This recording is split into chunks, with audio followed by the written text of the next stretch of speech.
তো এই ভিডিওটা কালকে আমরা নববর্ষ উপলক্ষে ঘুরতে গিয়েছিলাম। তো কালকে ভিডিওটা পোস্ট করিনি, কারণ কালকে ফিরতে রাত হয়ে গিয়েছিল, শরীরটা খারাপ লেগেছিলো, তাই পোস্ট করলাম। হ্যাঁ, আমি তাহলে সবাই কেমন আছেন? সকলেই ভালো আছেন। তো একটা ছোটো ব্লগ নিয়ে এলাম।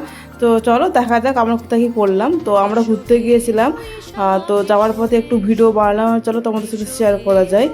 তো সবাইকে জানাই অনেক শুভ নববর্ষ। তো রাস্তা যাওয়ার পথে দেখলাম সবাই সোনিয়া করছে, সবাই মিষ্টি দোকানে পুরো ভিড় জমিয়েছে, লম্বা হবে ক্যালেন্ডার আর মিষ্টি দিবে, আর সবাই খাওয়া দাওয়া করছে। তা থেকে তো আমি ভাবলাম আমার তো অনেক বড় লোক, তাই আমাদেরকে হালখাতা করতে ডাকেনি, ঠিক আছে, আমাদের হালখাতা নেই, তো আমাদের ডাকেনি, তো সুতরাং আমরা সোনিয়াও করলাম নি। তো এই বলেই নিজের মনকে সান্ত্বনা দিয়ে দিলাম যে আমাদের সোনিয়া ডাকেনি। অ্যাকচুয়ালি আমার মনটা খারাপ হয়েছিল যে আমাদেরকে ডাকেনি, কিন্তু যেহেতু নিজেকে সান্ত্বনা দেওয়ার জন্য আমি মনে হলো যে আমি অনেক বড় লোক, তাই আমাদেরকে হালখাতা করতে ডাকেনি। তো এটা মনে করে খুব খুশি হয়ে গেলাম। তাই বললো চলো একটু ঘুরতে যাই নববর্ষ উপলক্ষে। তো আমাকে প্রথম থেকেই বেশি ভিড়ভাড়টা, লোকজন, বেশি গাড়ির ভ্যাঁ ভু আওয়াজ পছন্দ লাগে না, তাই আমরা গিয়েছিলাম আজকে একটু ফাঁকা জায়গায়। আর বেশিরভাগ ঘুরতে গেলে আমি একটু ফাঁকা জায়গায় পছন্দ করি, যেখানে লোকজন বেশি থাকে না, একদম শান্ত নিরব পরিবেশ। তো আমি সেখানে ঘুরতে গিয়েছিলাম। তো চলো জায়গাটা তোমাদেরকে দেখাই। তো তোমরা এটা দেখেছো, এটা হচ্ছে আমাদের গোপ কলেজের রাস্তাটা। এই রাস্তাটা বেশ ভালো লাগে, দুপাশে লম্বা লম্বা গাছ আর সুন্দর রাস্তা।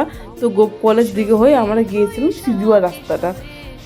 তো রাস্তায় দেখলাম যা বাম্পার, দেখো যা বাম্পার, পরপর এতগুলো বাম্পার, একটা গান চালিয়ে দিলে, হ্যাঁ, তার উপর দিয়ে গাড়ি চলে এলে পুরো একটা ডান্স হয়ে যাবে, মানে তুরু সবাই গানটা লাগাতে হবে আর বাম্পার দিকে যেতে হবে, ঠিক আছে, ডান্স করার দরকার না, অটোমেটিক ডান্স হয়েছে। এই দেখো, দেখলে তো, বিশ্বাস হলো? চলো রাস্তাটা দেখো। আমাকে এই রাস্তাটা খুবই ভালো লাগে। আমি আর আমার বেস্ট ফ্রেন্ড নবনীতা, আমরা এই রাস্তাটায় প্রায় যাই। ওখানে সুযোগ একটা চা দোকান আছে, মাসির চা দোকান, আমরা চা খেতে যাই। তো সেখানে ভাবছিলাম যাবো, তো সেখানে যাচ্ছিলাম, দিয়ে দেখো কত বাম্পারগুলো সত্যি অবস্থা খারাপ করে দেয়।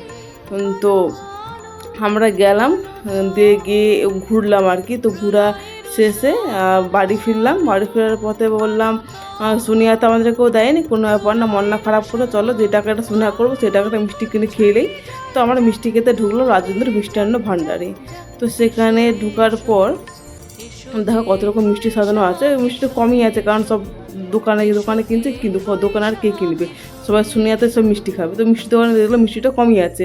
তো আমরা মিষ্টি খেলাম। মিষ্টি খাওয়ার পর লাস্ট আসার পথে, তো লাস্টের দিকে আমি একটা দই কিনলাম, বাড়ি ফেরার সময় ও একটা আইসক্রিম কিনলো। তো মিষ্টি খাওয়ার পর লাস্টে ফিনিশিংয়ে আমি একটু মিষ্টি দই নিলাম আর ও আইসক্রিম নিল।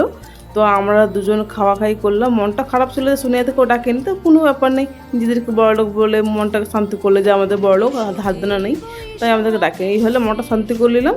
দিয়ে মিষ্টি খাওয়াটা ভিডিওটা করিনি, দিয়ে আইসক্রিম খেলাম। টাটা, সবাই ভালো থাকো। আমার ভিডিও এতটাই।